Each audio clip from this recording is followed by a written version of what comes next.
Thank you, Yusuf. She proved that I said the truth, right? Okay, good. So, it gives me great pleasure to introduce Alberto Friedberg, who in this group needs no introduction. So let me say something just personal then. That I've had the good fortune that people who wanted to study with me, for whatever reason, were way, way more accomplished than I in every way possible, including the academic intellectual qualities that they possess.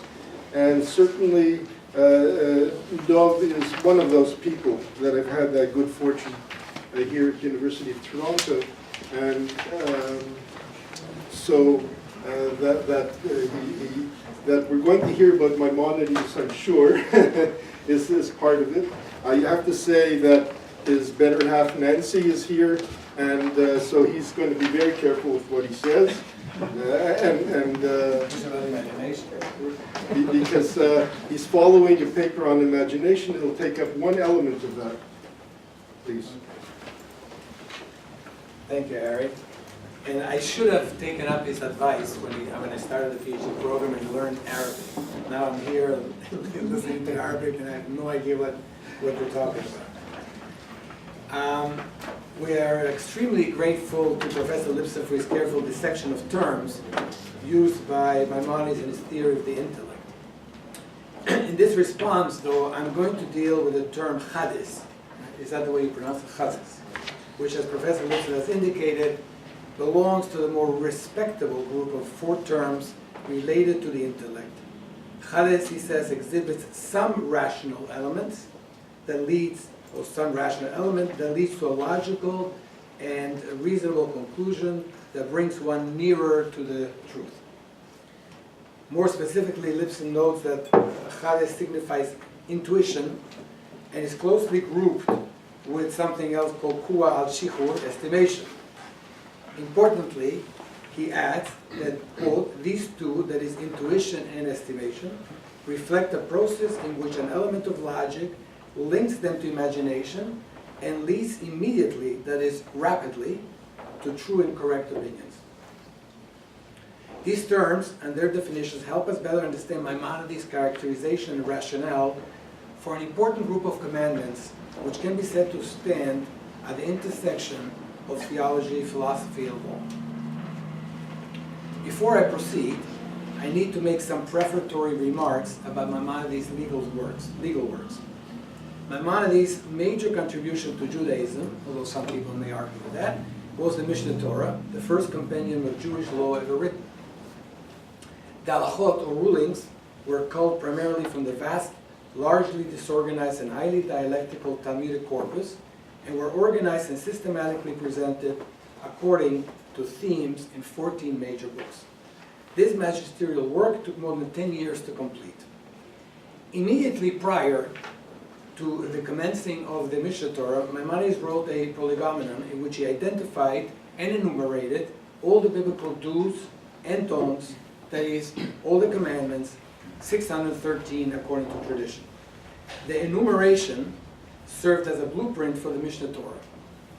This prolegomenon, called the Sefer HaMitzvot, the Book of Commandments, was written in Judeo-Arabic, the vernacular of the Jews in Egypt. Importantly, to each commandment, Maimonides attached a brief description, the nature of the commandment, its biblical proof text, a rabbinic interpretation, if it was needed, and Talmudic references. Beyond these brief cataloging glosses, and here comes the more important part for our paper, Maimonides would on occasion offer some additional comments, generally consisting of either a rationale for the commandment or a defense apology for a given interpretation. On these special occasions, Maimonides often presented some novel and very bold theological, philosophical, and political insights. Because the prolegomenon was written in a hurry, these views tend to take some importance. They give us a window on matters of high and urgent concern for him, whether for polemic or didactic reasons, and on the external ideas that he thought were of enough importance to form part of his grand project to synthesize law and philosophy.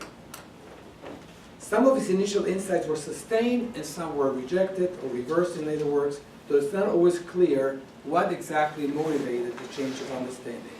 The changes were generally subtle, almost imperceptible, and only very close readings brought them up into the open.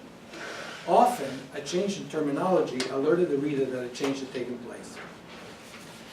One such interesting example is the group of prohibitions number 31 through 38 in the Sefer HaMitzvot that target divination and magic.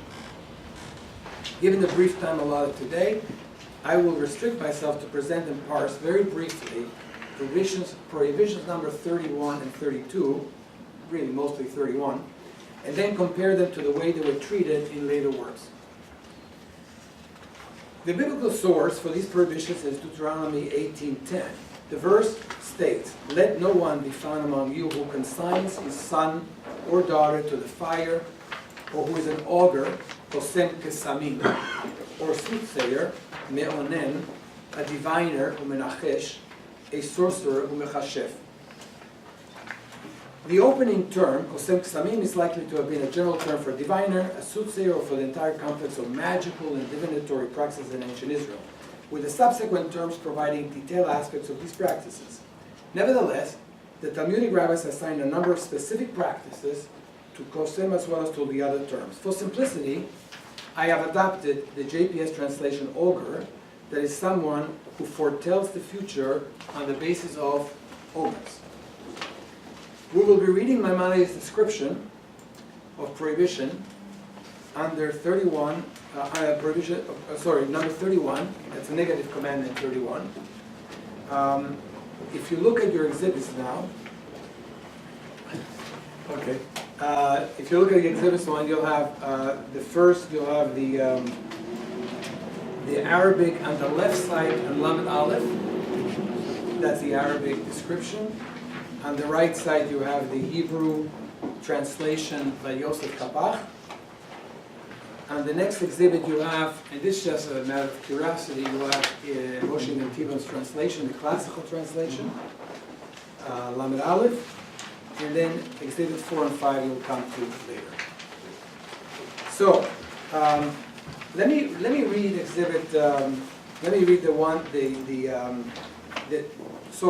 the English translation. I'm going to do the English translation of the of Prohibition 31. And I need a good reader, and I love that British accent. Ben. It shows you. Why don't you give us that by this prohibition? The first paragraph. The first paragraph. Four. It's not just the first paragraph, the whole thing. Oh, the whole thing. Okay. Ready? All right. Okay. BBC. By this prohibition, we're forbidden to augur. That is, to use any of the various means of stimulating the faculty of conjecture. For all those who have the power of foretelling the future accomplish what they do because the faculty of conjecture is highly developed in them, and as a rule it works correctly. Consequently, they have a premonition of what will take place. And some of them are superior to others, just as amongst all men some excel others in this or that faculty of the soul. Now it's necessary for those who have these powers of conjecture to stimulate them and rouse them to activity by one means or another. One of them will knock on the ground several times with his staff, utter strange cries, and concentrate his thoughts for a long time, until he falls into a kind of trance and commences predicting the future. I saw this done in the far west, Spain. Another one will throw pebbles, yet another will throw a long leather belt. The object of all this is to stimulate the powers he possesses. His ritual does not produce any effect or give him any information. This is where the masses of men are in error. When some of the predictions come true, they think that these practices really reveal the future, and they persist in this error until they come to believe that some of these practices really reveal the future. And they persist in this error until they come to believe that some of these practices are the cause of the events which follow, just as astrologers are wont to think. The art of astrology is indeed akin to this practice of augury, in that both are means of stimulating the faculty.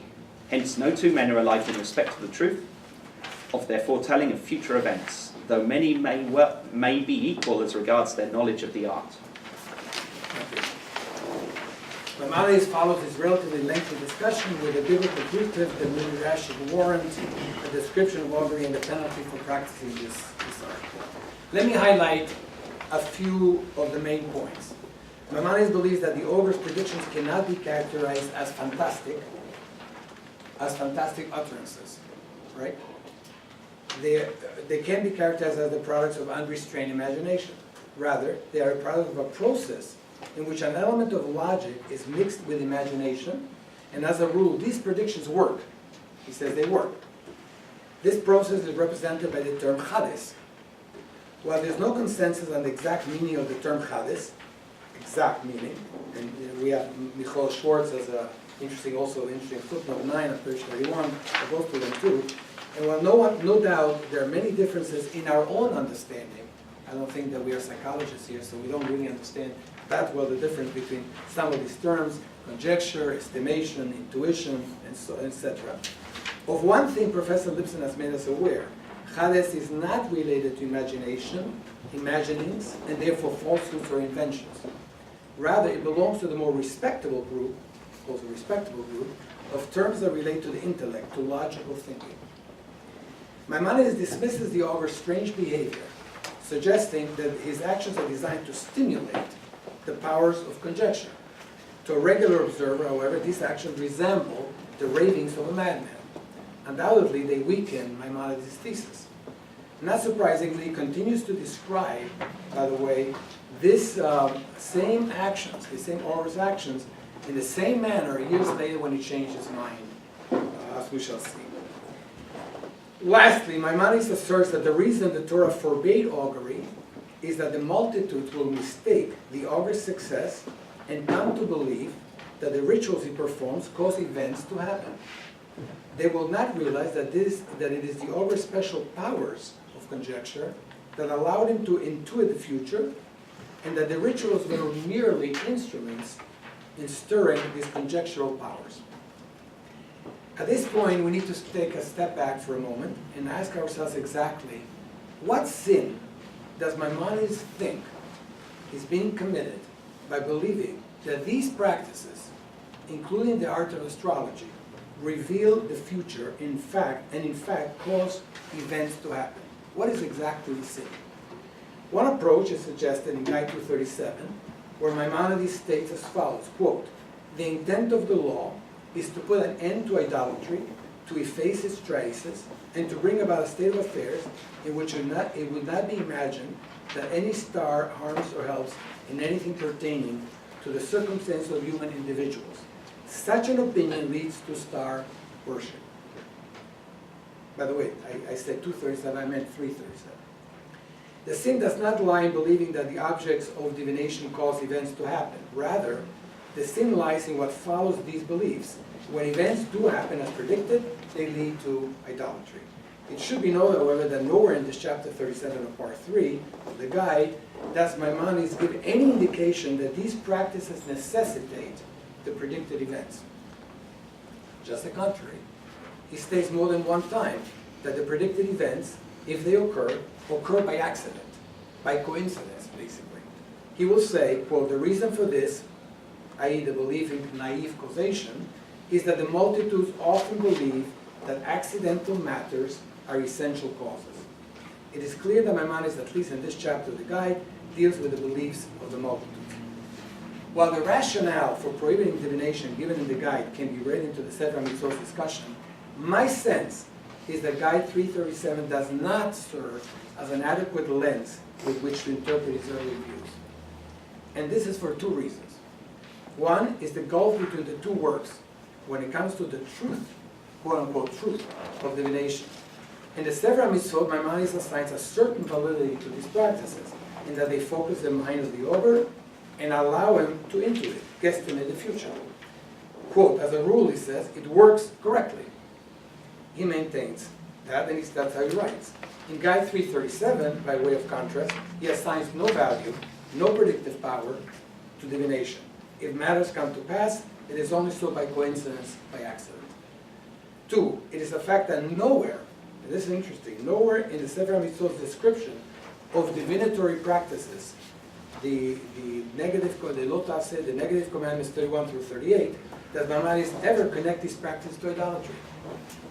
It is reasonably clear to me that at this point in time, when he wrote that Torah dominant, Maimonides thought that the Torah condemns these practices for another reason.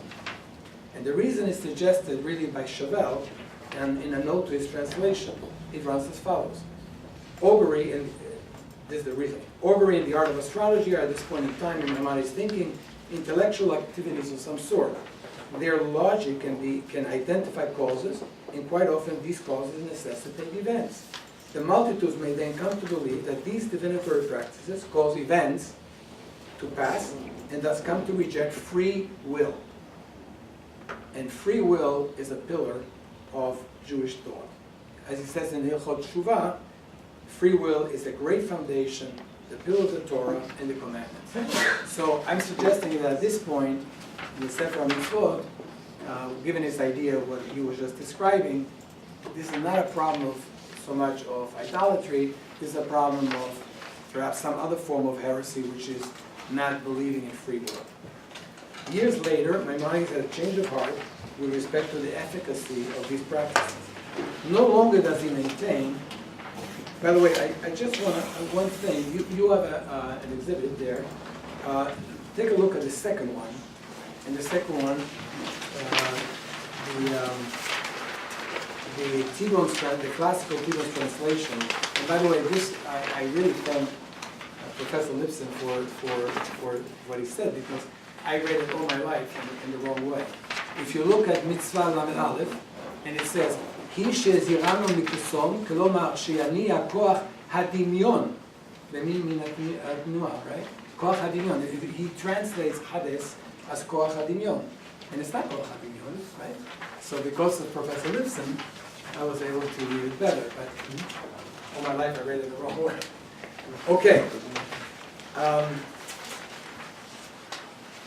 So now we, years later, we go back to the text. Years later, Maimonides had a change of heart with respect to the efficacy of these practices. No longer does he maintain that, quote, those who have the power of foretelling the future accomplish what they do because of the faculty of Hades, or because the faculty of conjecture is highly developed in them, and as a rule, it worked correctly.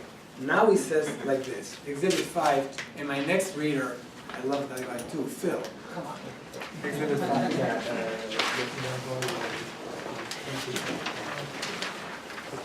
These practices are all false and deceptive, and were means employed by the ancient idolaters to deceive the peoples of various countries and induce them to become their followers. It is not proper for Israelites, who are highly intelligent, to suffer themselves to be deluded by such inanities, or imagine that there is anything in them. Whoever believes in these and similar things, and in his heart holds them to be true and scientific, and only forbidden by the Torah, is nothing but a fool, deficient in understanding, who belongs to the same class with women and children whose intellects are immature. Sensible people, however, who possess sound mental faculties, know by clear proofs that all these practices which the Torah prohibited have no scientific basis, but are chimerical and inane, einan divrei chokhmah, ele tohu v'hevel, and that only those deficient in knowledge are attracted by these follies, and for their sake leave the ways of truth. The Torah, therefore, in forbidding all these follies, kol elu havalim, exhorts us, thou shalt be wholehearted with the Lord thy God. In this lengthy hortatory passage in Hilchot Avodah Zarah, part of the Mishneh Torah, Maimonides summarily but categorically voids all scientific basis from the divinatory practices previously listed in the chapter, including augury and astrology. He deems these practices to be false, deceptive, chimerical, inane, and calls those who believe in their efficacy fools and deficient of understanding. At the same time, the reader will note that he not only includes these practices in Hilchot Avodah Zarah, but pointedly makes the connection when he says that these practices, quote, were the means employed by ancient idolaters to deceive the people of various countries and induce them to become their followers. Augurs and astrologers no longer foretell the future events by means of their special powers of intuition or conjecture, as he explained in the Sefer HaMitzvot. Rather, diviners make predictions purely on the basis of imagination. Since these predictions lack scientific basis, they may or they may not come to pass. If they do, they must be deemed to be accidents. And yet, as we discussed earlier, the multitudes can be swayed by these coincidences.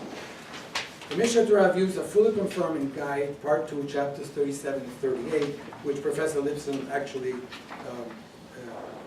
cited. Maimonides offers a cosmologically based theory of the intellect, much of it drawn from the earlier writings of Al-Farabi and Avicenna. In these chapters, Maimonides places, quote, legislators, soothsayers, augurs, and dreamers of heretical dreams, unquote, as well as, quote, all those who do extraordinary things by means of strange devices and secret arts, unquote, in the category of those whose rational faculties are deficient and who receive the active intellect overflows only through the imaginative faculty. By characterizing their activities as a product of imagination, Maimonides rejects the possibility that their predictions can be more accurate than the proverbial flip of a coin, and admits that their strange actions represent indeed the ravings of a madman. Thank